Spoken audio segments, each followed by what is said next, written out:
It's time for the longest episode of Black Mirror. Season 3, Episode 6, the season finale. Yeah, only 6 episodes in Season 3. Hated in the Nation. And while I thought this was a great episode, I had read things about this episode before, that it was more of a drama and takes on cancel culture. But really what this episode is about is bees. Killer bees. And this absolutely could have been released as a movie. It's an hour and 30 minutes long and reminds me a lot of a book I read a few years ago called Prey by Michael Crichton, which was a techno thriller about a swarm of self-replicating nanoparticles that work as a bee swarm that escape a lab in the Nevada desert. And I can't help but think that the writer, who's Charlie Brooker, the series creator, was influenced by this book. Because in this one, we get two detectives, Karen Parkey and Blue Coulson. Karen Parkey is played by Kelly MacDonald, who was in the movie No Country for Old Men as Carla. Gosford Park is Mary. She is the lead detective, and they're following a series of mysterious deaths that are linked to a hashtag, Death2, that nominates celebrities that have done something wrong. So these celebrities are being knocked off one by one when they commit a cancel culture sin. Her partner Blue Coulson is played by Faye Marsay, who was in Game of Thrones as the waif, and seems to have a great manager, because if you look her up on IMDb, a lot of times they'll play videos, as I'm showing here, of some trailers of the movies or TV shows these actors are in. But in this case, you get a crash course on Faye Marsay herself. They go over her different roles, they're promoting her. This is exactly what people should do. So shout out to Faye Marsay's manager, because every IMDb should look like this. It makes you actually want to watch her movies. So at first they think that these killings are just random. One example they give is a rapper who makes fun of a kid that's singing along to one of his songs on live television. People start hating on him, and he has a psychological breakdown in a garage. As in a lot of Black Mirror episodes, this one's set in the near future. It looks similar to our society in 2026, but they have these things called drone bees. You see, bees have died out, so they've been replaced by drones that look exactly like bees that can go on pollinating plants. And I decided to look this up, like what would happen if all the bees died tomorrow? And because Charlie Brooker in Black Mirror is the opposite of lazy, they're actually onto something here. The estimation is that half of the food in the world would be lost if we had zero bees, since many crop plants rely on these pollinator insects. They don't go into what happened with wasps and butterflies, but fruits and vegetables would take a noticeable decline. So this is something that could happen. Now, would they resort to drone bees? I mean, hell, they're experimenting with synthetic meat, so I think the world would be able to figure this one out.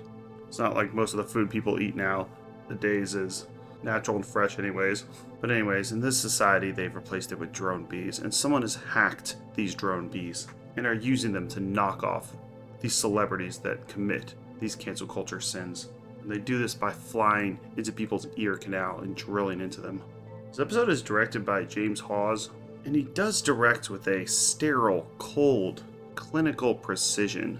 There's extensive use of CGI for these bees. They're not actually using real ones.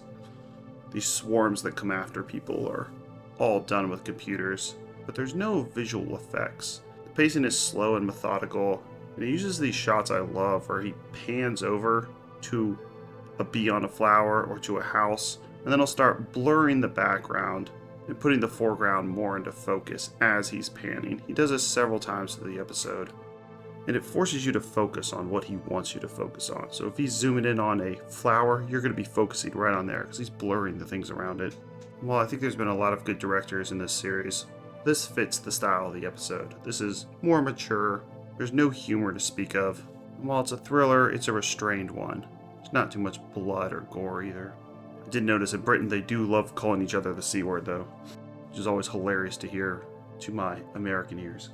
I do wish they'd chosen victims that did things that were a bit worse. So the first example they use is Joe Powers, who's a journalist that makes a rude comment, and the hashtag Death to Joe Powers starts circulating throughout the internet, and then she gets killed by one of these bees. But I guess the point Charlie Brooker is making is that None of these offenses are all that bad that people can kind of mob on, especially when this came out in October 21st of 2016. Two things that really aren't that bad and try to get people fired. Now it seems like you can say basically anything on the internet and no one ever gets fired.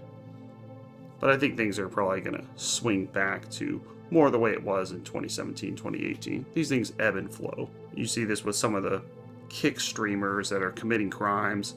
And organizations like that are going to have to figure out, are we going to kick these people off streaming platforms? Are we not going to? One of the more recent ones I saw, not that I watch kick streamers very often, but it was in the news. This Luxmaxer Clavicular was shooting his gun in the Florida Everglades, shooting at alligators, and then a drone came to check on the gunshots, and he shot the drone and blew up a government drone. So he's probably going to get in trouble for that. But if you're a kick, do you fire him for that? Do you kick him off the platform? What do you do? I mean, this guy's shooting at alligators and drones. Is that a bad enough offense? So these media platforms are going to have to figure that one out. So there's a lot of cancellations in the 2017s. 2018s, now there's very few. But my guess is, as advertisers pull away, as they get more scandals, it's probably going to go back to that time again. Because you can never figure out what someone is going to do on one of your platforms. Like, if you shoot at alligators, is that against our TOS? I guess so. What if the alligator's coming at you? Can you shoot at it then? So it starts off as one bee going into someone's head and killing them, starts turning into swarms that are starting to take over large swaths of America and coming at people. You see, these drone bees are autonomous. They are able to track down the person who's controlling these drones. He's hacked into the system and he now has complete control over these things. Before, they were autonomous, so they couldn't directly control them. They just programmed them to pollinate plants and left them to their own devices. A bad idea. So this man, Garrett Scholes, is a skilled programmer, and he was part of the ADI, which is the Drone Bee project, and he has a resentment for how he was treated. But they leave his motives unknown besides that. This isn't someone who's really trying to get justice for people that commit offensive sins, since he starts targeting the people that do the hashtag as well.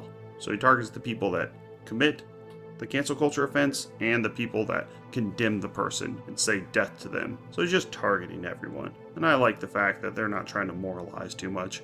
We don't get a Unabomber type manifesto where the guy gives an account of how the world is terrible and awful and he's here to cleanse it.